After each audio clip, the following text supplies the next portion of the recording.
नमस्कार। जवाब तो देना होगा। मैं आप सभी का स्वागत है। मैं हूं डॉक्टर अवधेश मिश्रा। छत्तीसगढ़ में धर्मांतरण के पीछे एक बड़ी वजह बताई जा रही है कि साहब धर्मांतरण के पीछे डेमोग्राफी बदलने का षड्यंत्र रचा जा रहा है। षड्यंत्र इस बात को भी लेके कि कैसे संख्या बढ़ाई जाए, कैसे उन्हें उस स्तर तक पहुंचाया जाए जहां पे वो कुछ भी करने का दावा कर जाए। लेकिन आदिवासी समाज, सर्व आदिवासी समाज और जागरूक लोग, एक्टिविस्ट हो या फिर सोशलिस्ट हो, इस बात की मुहिम छोड़ दी है कि साहब आप धर्मांतरित की होइए, आप धर्मांतरण कर लीजिए, लेकिन डीलिस्टिंग में आ जाइए। जब डीलिस्टिंग कर दीजिए, डीलिस्टिंग को लेकर लगातार जो है वो मांग उठ रही है। अब इसे लेकर राजनीतिक दलों को क्या सोचना है, क्या वास्तविक में डीलिस्टिंग धरातल पे लागू होगा, ऐसे लोगों को उस लिस्ट से बाहर किया जाएगा जो धर्मांतरित होने के बाद भी मूलतः आदिवासी या अन्य वर्ग का लाभ लेते हैं। आज इसी बेहद गंभीर विषय पे करेंगे चर्चा, लेकिन उससे पहले देख लीजिए ये खास रिपोर्ट।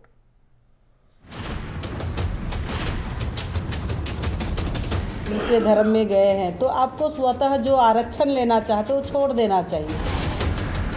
धर्म के नाम तक कब तक राजनीति करेंगे? धर्मांतरण किया और फायदा भी ले रहा है तो उसको नुकसान कुछ नहीं है, तो आदमी को डबल नहीं होना चाहिए। आशा लकड़ा जी ने जो कहा है, मैं मतलब ये सोचता हूँ कि ये जनमानस में है।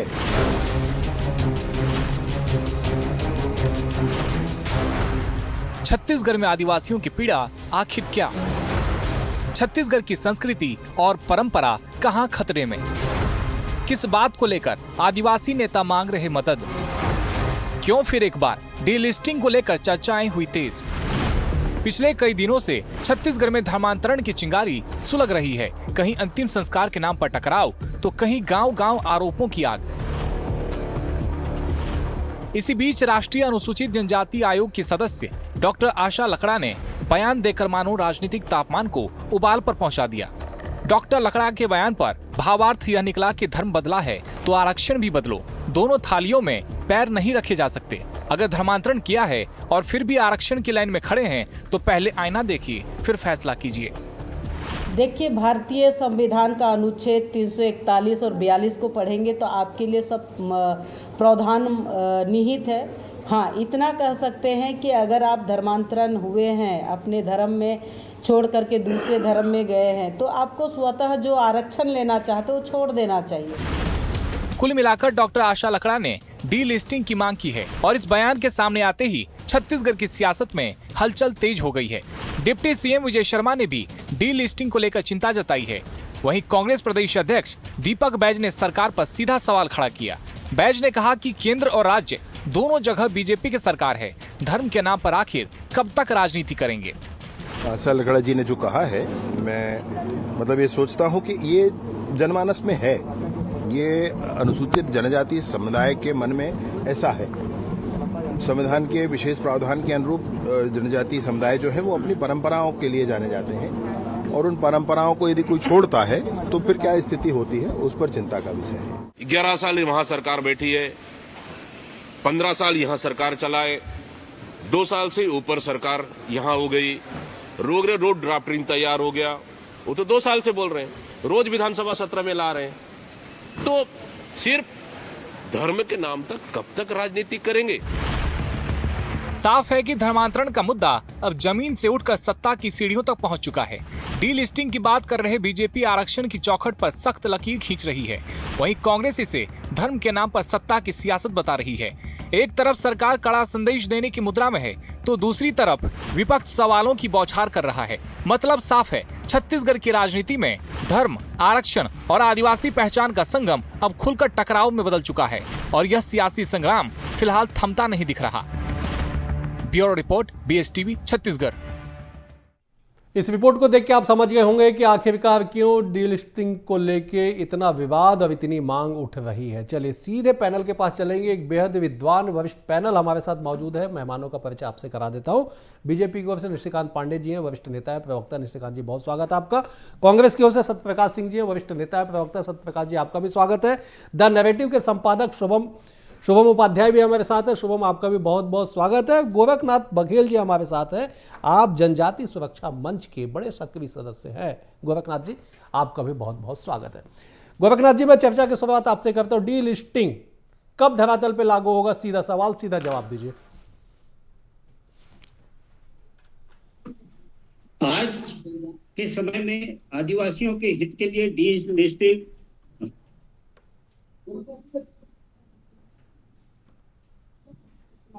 ये कट गया क्या? ठीक है गोरखनाथ जी, मैं लौटूंगा आपके पास, जरा सा देखिएगा क्यों इनकी आवाज नहीं आ रही। मैं शुभम का रुख करता हूं। शुभम, कितनी बड़ी समस्या, चुनौती और मांग है डीलिस्टिंग, और 11 साल से कांग्रेस कह रही है। कांग्रेस बीजेपी की मैं नहीं पढ़ूंगा मैं आपके लिए, लेकिन मुझे जरा समझाइए, दर्शकों को समझाइए कि ये मांग कितनी जायज है और इसे लागू नहीं करने से जनजाति वर्ग का कितना बड़ा नुकसान हो रहा है। शुभम।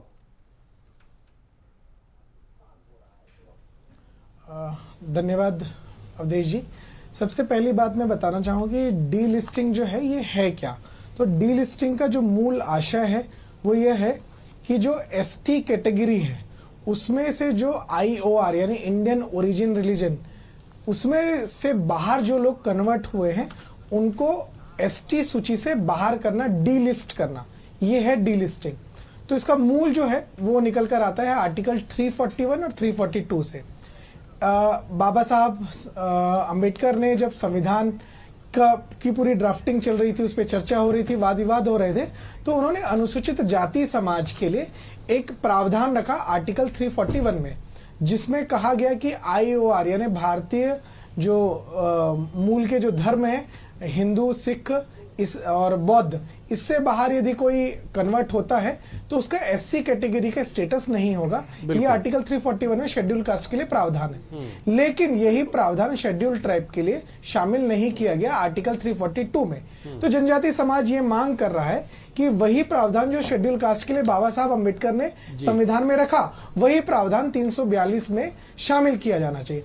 इसकी मांग के पीछे क्या कारण है, अब अगर उसे समझा जाए तो पहली बात यह है कि कोई जो समाज है, ST समाज जो मूल रूप से अगर है, तो उसको जो लोकूर कमेटी के तहत जो उसको ST होने के जो सारे लाभ मिलते हैं, या ST होने की जो उसके जो क्राइटेरिया है, उसमें बहुत सारी चीजें, जिनमें से एक है अपनी मूल संस्कृति, मूल जो पेन पुरखा की संस्कृति, रूढ़ी परंपरा की संस्कृति को संरक्षित करना और समेट कर रखना और उसकी प्रैक्टिस करना। और जो व्यक्ति कन्वर्ट हो जाता है वो चूंकि इन सारी चीजों को प्रैक्टिस नहीं करता है, तो स्पष्ट रूप से वो ST कैटेगरी में नहीं होना चाहिए। ठीक है शुभम जी, मैं लौटता हूं आपके पास। आपने बिल्कुल सटीक टिप्पणी की, आवश्यकता क्यों है, क्यों मांग है, इसका आपने विश्लेषण किया। मैं लौटता हूं निशिकांत जी, सीधा सवाल, क्यों लागू नहीं कर पा रहे हैं आप लोग डीलिस्टिंग? सीधा सवाल, जवाब दीजिए। अवधेश जी, आपको और सभी प्रबुद्धजनों को संध्या जोहार।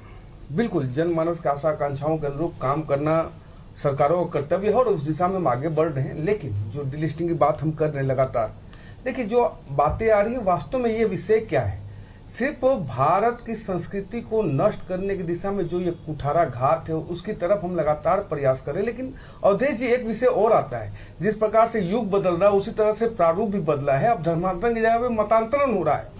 अब जंगल में मोर नाचा किसने देखा, ये विषय को लेके आपको बड़ा जन जागरूकता चाहिए और बड़ा प्रयास करना होगा आपको। साथ ही साथ विकास के चहुमुखी आयाम को आपको तय करने होंगे। वहां जहां सुदूर वनांचल में लाल आतंक का सहाय था, ईश्वर की कृपा से और हमारी सरकार और सेना बल, सुरक्षा बलों के माध्यम से जो बस्तर लाल आतंक से फ्री हुआ है, तो अब वहां स्वास्थ्य और शिक्षा के साथ विकास के चहुमुखी आयाम तय करने होंगे आपको, तब जाके इन चीजों पे मतलब अंकुश लगाया जा सकता है। निशिकांत जी, मेरी आवाज आ रही है आप तक? निशिकांत जी, मेरी आवाज आ रही है आप तक? निशिकांत जी, मेरी आवाज स्पष्ट आपको सुनाई दे रही है? 100% आ रही है। साहब, शायद आप मेरा सवाल नहीं सुन पाए। मेरा सीधा सवाल है, डीलिस्टिंग लागू क्यों नहीं कर पा रहे हैं? मैं धर्मांतरण मतांतरण पे नहीं जा रहा हूं, मैं विकास पे नहीं जा रहा हूं। सीधा सवाल, डीलिस्टिंग की मांग इतने सालों से हो रही है, क्यों नहीं लागू कर पा रहे? ये सीधा सवाल है। हाँ, कई दशकों से हो रही है। हमारी सरकार प्रतिबद्धता से, देखिए अवधेश जी, पहले बात तो आपको रेक्टिफाई करना पड़ेगा कि आप स्वीकारते हैं कि नहीं स्वीकारते हैं कि आपके समाज में धर्मांतरण उपस्थित है कि नहीं। अगर आप स्वीकारते हैं तो उसका इलाज कर सकते हैं, 100% कर सकते हैं। हमारी सरकार उस दिशा में प्रयासरत है और विधानसभा में बहुत शीघ्र छत्तीसगढ़ प्रदेश के लिए एक बहुत ही सख्त और बढ़िया कानून लाने का प्रयास किया जा रहा है। बहुत शीघ्र आपको मिल जाएगा। लेकिन विषय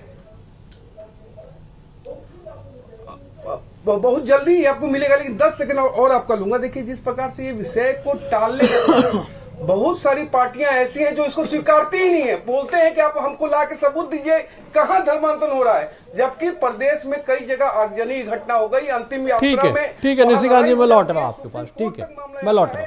सत्यप्रकाश जी, कांग्रेस पार्टी के आप प्रवक्ता हैं, निशिकांत जी कह रहे हैं कि कई पार्टी तो स्वीकारती ही नहीं है साहब कि धर्मांतरण मतांतरण यहाँ पे चल रहा है, डीलिस्टिंग कैसे कर दे, जरा समझाइए। और क्यों आप लोग नहीं स्वीकार करते हैं? कई पार्टी मतलब कांग्रेस पार्टी क्यों नहीं स्वीकार करते? समाज की इतनी बड़ी समस्या के लिए क्यों राजनीतिक दल आज भी तू मैं पक्ष विपक्ष के फेर में फंसा हुआ है?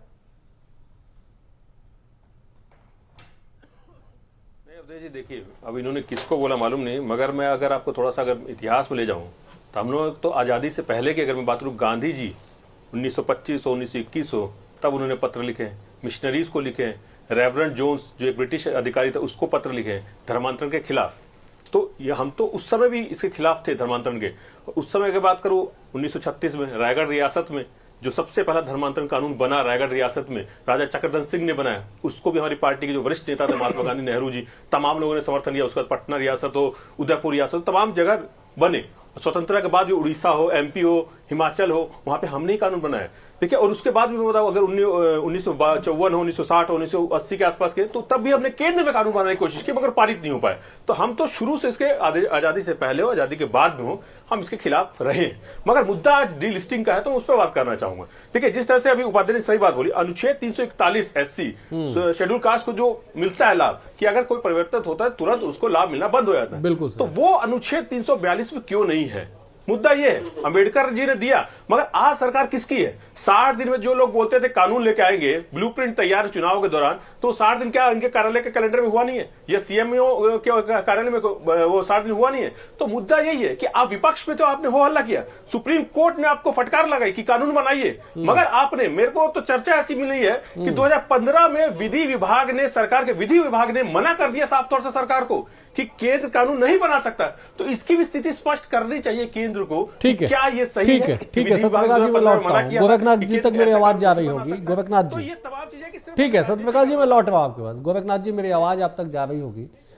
साहब, छोड़ दीजिए भाजपा क्या कह रही है, छोड़ दीजिए कांग्रेस क्या कह रही है, शुभम उपाध्याय जो कह रहे हैं वो जरा समझिए। और आप तो खुद जनजाति सुरक्षा मंच के बड़े सक्रिय कद्दावर पदाधिकारी हैं, जरा बताइए ना दिक्कत क्या है सरकारों को डीलिस्टिंग लागू करने को लेके, क्या दिक्कत है? तो 1970 से ही शुरू हुई है। बोलो अभी बोलो। हाँ बोले बोले बोले गोरखनाथ जी बोले, आपकी आवाज आ रही है, बोलिए। बाबा कार्तिक उराव जो सांसद थे लोहरदगा के, 1970 में बिल पेश किए संयुक्त संसदीय समिति के सिफारिश पर वहां, और इसमें बहस करवाए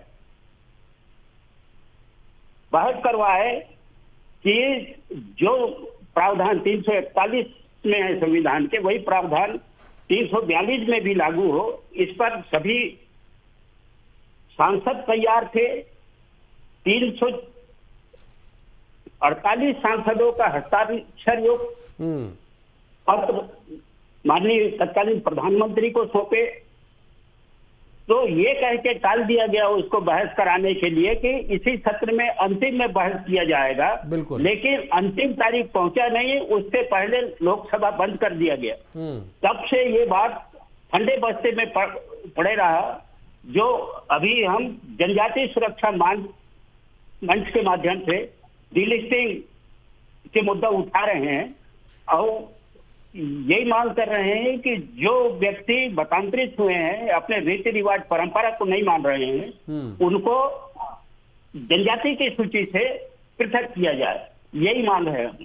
ठीक है गोरखनाथ जी, मैं लौटता हूं आपके पास। मैं जब एक बार शुभम के पास जाता हूं। शुभम, 1970 से चली आ रही समस्या 2026 में समाप्त होने का नाम नहीं ले रही है। दिन प्रतिदिन इसकी मांग बढ़ती गई। वजह आपको क्या लगता है? आप तो एक ऐसे समाज में, ऐसे स्थान पे आप काम करते हैं जहां पे इससे रोज आप दो चार होते हैं। शुभम, जरा समझाइए ना कि क्या दिक्कत क्या है कि जो चीज एससी के लिए प्रावधानित है वो एसटी के लिए करने में दिक्कत क्या है? वो भी तब जब आदिवासी समाज, जनजाति समाज सबसे ज्यादा इसे फेस कर रहा है, सफर कर रहा है, भुगत रहा है। शुभम, मैं इसकी थोड़ी सी पृष्ठभूमि आपको बताना चाहूंगा। अभी जैसे गोरखनाथ जी ने एक चीज बताई बाबा कार्तिक उरांव के बारे में जी। तो 1970 के दशक में देश में जो जनजाति आरक्षित जो सीटें थी उनमें से जो चुनकर आए थे ऐसे 6 ईसाई सांसद थे, जिनमें से 2 लोगों को मंत्री बनाया गया था श्रीमती इंदिरा गांधी जी की सरकार में। और इसी समय में 32 जो जनजाति समाज के जो सांसद चुनकर आए थे उनमें से किसी को भी मंत्री नहीं बनाया गया। तो एसटी कैटेगरी से जो मंत्री बनाया गया वो एक ईसाई व्यक्ति को बनाया गया। अब इसी बात को कहते हुए जो बाबा कार्तिक उरांव है वो सदन पर ही कहते हैं कि जो कन्वर्ट हो रहा है, जो बदल रहा है, उसको अनुसूचित जाति से डीलिस्ट करना चाहिए। और वहीं से ये पूरे संघर्ष की प्रक्रिया शुरू होती है जो सड़क से संसद तक चलती है। अब बात आती है 2026 की।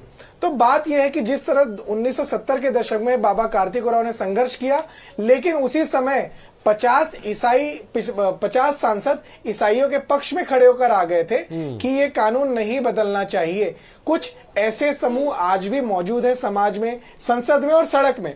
दूसरी बात यह है कि 1970 के दशक से लेकर आज 2020 का जो दशक आ चुका है, इसमें देश में बहुत सारे बदलाव आ चुके हैं। नॉर्थ ईस्ट के आपके 3 राज्य जो है वो ईसाई बहुल हो चुके हैं, जहां के मूल जो उनकी संख्या है वो एसटी है, वो कैटेगरी एसटी है। लेकिन मुझे एक चीज और बतानी होगी कि डीलिस्टिंग का विषय और धर्मांतरण का विषय, मतांतरण का विषय, ये बिल्कुल अलग है। डीलिस्टिंग आर्टिकल 342 दोनों एकदम अलग है, लेकिन कन्वर्जन का पता नहीं क्यों उसे सिक्के के 2 पहलू की तरह देख रहे हैं। दोनों बेहद अलग है। शुभम बिल्कुल सही कह रहे हैं आप, कंटिन्यू कीजिए आप शुभम। बिल्कुल मेरा यही कहना है कि दोनों विषय अलग है कि जो डीलिस्टिंग की जो मांग जो मैं जमीन पर देखता हूं, जनजाति समाज से मिलता हूं, उनका स्पष्ट कहना है कि आपको यदि कन्वर्ट होना है आप कन्वर्ट हो जाइए, हमें उससे कोई आपत्ति नहीं है। लेकिन कन्वर्ट होने के बाद आप ईसाई होने के नाते माइनॉरिटी का फायदा और दूसरी ओर जो एसटी होने का फायदा, ये दोनों एक साथ आप नहीं ले सकते। आप दोनों फायदों को एक साथ एक ही जगह पे लेंगे तो कहीं ना कहीं इसे जनजाति समाज की ना सिर्फ मूल संस्कृति का नुकसान है बल्कि जनजाति समाज के मूल अधिकारों का भी नुकसान है। बिल्कुल सही, ठीक है, मैं लौटता हूं।